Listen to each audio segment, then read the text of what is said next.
Okay, तो यहाँ पे आर और सी सीरीज में है, आर और एल सीरीज में है, पर ये ओवरऑल दोनों एक साथ पैरेलल में कनेक्टेड है।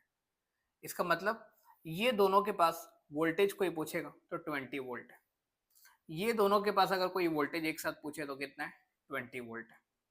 हम लोग को सर्किट में करंट बताना है। इस 20 वोल्ट से करंट निकला आई, यहाँ जाने के बाद ये दो रास्तों में बढ़ गया, बिल्कुल इधर जा रहा है I1 बोल देते हैं और इधर जा रहा है I2। मतलब अगर यहाँ पास देखूं मैं तो मेरे को I की वैल्यू कितनी दिखने वाली है, I1 प्लस I2। अगर मैं I1 और I2 निकाल लिया तो मेरा करंट पता चल जाएगा। ठीक है, तो I1 अगर मैं निकालना चाहता हूं तो I1 इसमें है, तो इसका वोल्टेज कितना है टोटल, 20 वोल्ट। और इसका जो रेजिस्टेंस तो लिखेंगे नहीं क्योंकि R और C दोनों एक साथ है, तो दो एक साथ रहते तो हम लोग लिखते हैं Z।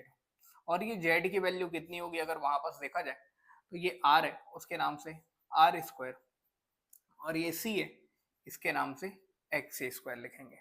वैसे ही अगर I2 में लिखूंगा तो कितना दिखेगा, I का यहाँ पास का वोल्टेज कितना है, 20 वोल्ट, और यहाँ का भी जेड लिखना पड़ेगा क्योंकि आर और एल दोनों एक साथ है।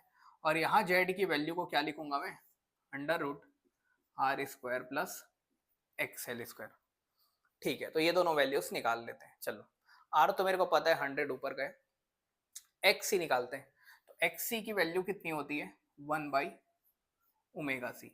ओमेगा हम लोग को क्वेश्चन में 100 रेडियन पर सेकेंड दिया हुआ है, मतलब ओमेगा की जगह में 100 और कैपेसिटेंस की वैल्यू 100 माइक्रो, -6 ऊपर जाके 6 हो गया, मतलब ये आ गया 100 ओम। ठीक है, तो ये भी 100 ओम है और ये भी 100 ओम है, मतलब 100 और 100 डालेंगे तो 2 टाइम्स हो जाएगा। ठीक है, तो 100√2 हो जाएगा। तो यहाँ डाल देते हैं वैल्यू को, कितना आ गया देखो, 20/100√2।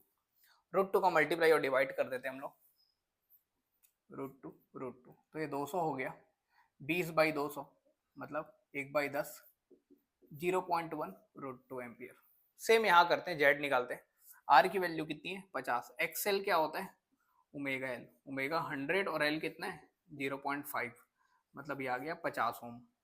तो ये भी 50 ओम है, ये भी 50 ओम है, तो ओवरऑल कितना हो गया, 50 50 का 50√2, √2 का मल्टीप्लाई √2 का डिवाइड कर लिए, तो ये हो गया 200, 20/100, 1/5, 0.2√2 एम्पियर। ठीक है, मतलब यहाँ जो करंट जा रहा है वो 0.2√2 है और यहाँ जो जा रहा है वो 0.1√2 है, तो दोनों को ऐड कर देंगे तो 0.3√2 एम्पियर। तो ये सही आंसर होगा। वोल्टेज अक्रॉस 100 ओम रजिस्टर है, इसका अगर वोल्टेज लिखना है तो V बराबर IR, करंट इसमें जाने वाला ये है 0.1√2 और R की वैल्यू 100, तो ये आ गया 10√2 वोल्ट। तो ये 10√2 वोल्ट सही लिखा हुआ है। तो इसका वोल्टेज भी निकाल सकते हैं, I इंटू एक्स सी करके।